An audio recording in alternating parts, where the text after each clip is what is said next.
गौरी पुत्र गणेश भगवान की जय। जय श्री कृष्णा, राधे राधे। नमस्कार दोस्तों, आपके अपने YouTube चैनल एक्सप्लोरिंग देवस्थानम में आपका स्वागत है। सबसे पहले आप सभी को शीतला अष्टमी पर्व की बहुत बहुत शुभकामनाएं। शीतला अष्टमी पर्व को बसौड़ा के नाम से भी जाना जाता है। आइए जानते हैं शीतला अष्टमी की पौराणिक कथा। ओम श्री गणेशाय नमः। एक बार शीतला माता ने सोचा, चलो आज देखूं कि धरती पर मेरी पूजा कौन करता है, कौन मुझे मानता है।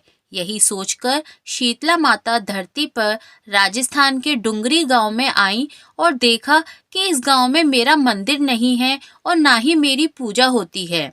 शीतला माता गांव की गलियों में घूम रही थी।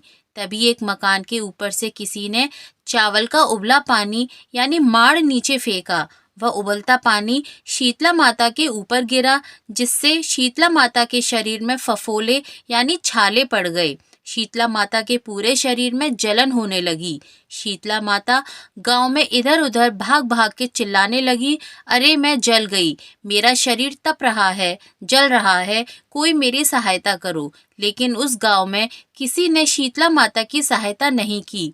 वहीं अपने घर के बाहर एक कुमारन महिला बैठी थी। उस कुमारन ने देखा कि अरे यह बूढ़ी माई तो बहुत जल गई हैं, इनके पूरे शरीर में तपन है, इनके पूरे शरीर में फफोले पड़ गए हैं, यह तपन सहन नहीं कर पा रही हैं।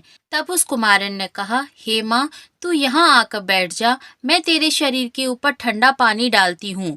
कुमारन ने उस बूढ़ी माई के ऊपर खूब ठंडा पानी डाला और बोली, हे माँ, मेरे घर में रात की बनी हुई राबड़ी रखी है और थोड़ा दही भी है, तू दही राबड़ी खा ले। जब बूढ़ी माई ने ठंडी ज्वार के आटे की राबड़ी और दही खाया तो उसके शरीर को ठंडक मिली।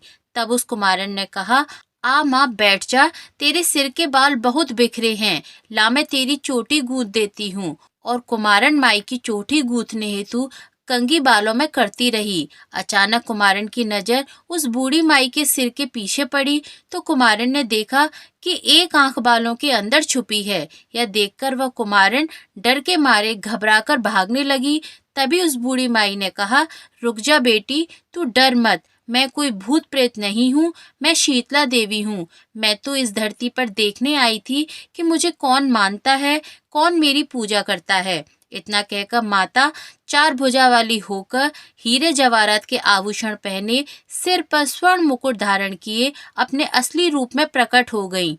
माता के दर्शन कर कुमारन सोचने लगी कि अब मैं गरीब इन माता को कहाँ बिठाऊं। तब माता बोली, हे बेटी, तुम किस सोच में पड़ गई।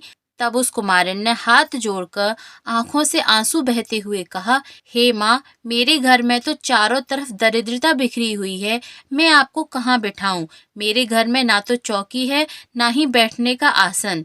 तब शीतला माता प्रसन्न होकर उस कुमारन के घर पर खड़े हुए गधे पर बैठकर एक हाथ में झाड़ू, दूसरे हाथ में डलिया लेकर उस कुमारन के घर की दरिद्रता को झाड़कर डलिया में भरकर फेंक गई और उस कुमारन से कहा, हे बेटी, मैं तेरी सच्ची भक्ति से प्रसन्न हूँ, अब तुझे जो भी चाहिए मुझसे वरदान मांग ले।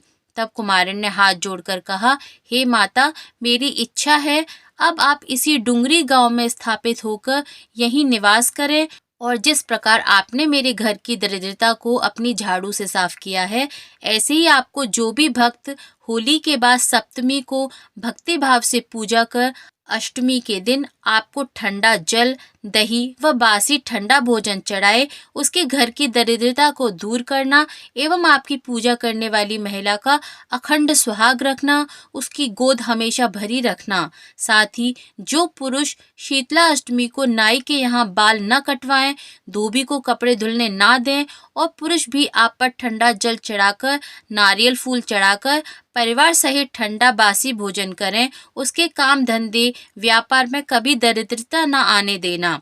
तब माता बोली, तथास्तु, हे बेटी, जो तूने वरदान मांगा है वह सब तुझे देती हूँ। हे बेटी, तुझे आशीर्वाद देती हूँ कि मेरी पूजा का मुख्य अधिकार इस धरती पर सिर्फ कुमार जाति का ही होगा। तभी उस दिन से डुंगरी गांव में शीतला माता स्थापित हो गई और उस गांव का नाम हो गया शील की डुंगरी। शील की डुंगरी भारत का एक मुख्य मंदिर है। शीतला सप्तमी के दिन यहाँ बहुत विशाल मेला लगता है। हे शीतला माता, जैसे आप उस कुमारन पर प्रसन्न हुई, वैसे ही आप में अपनी श्रद्धा रखने वाले, आपकी पूजा अर्चना करने वाले एवं शीतला अष्टमी के दिन आपको ठंडा भोजन अर्पित करने वाले सभी पर अपना आशीर्वाद बनाए रखना। बोलिए शीतला माता की जय।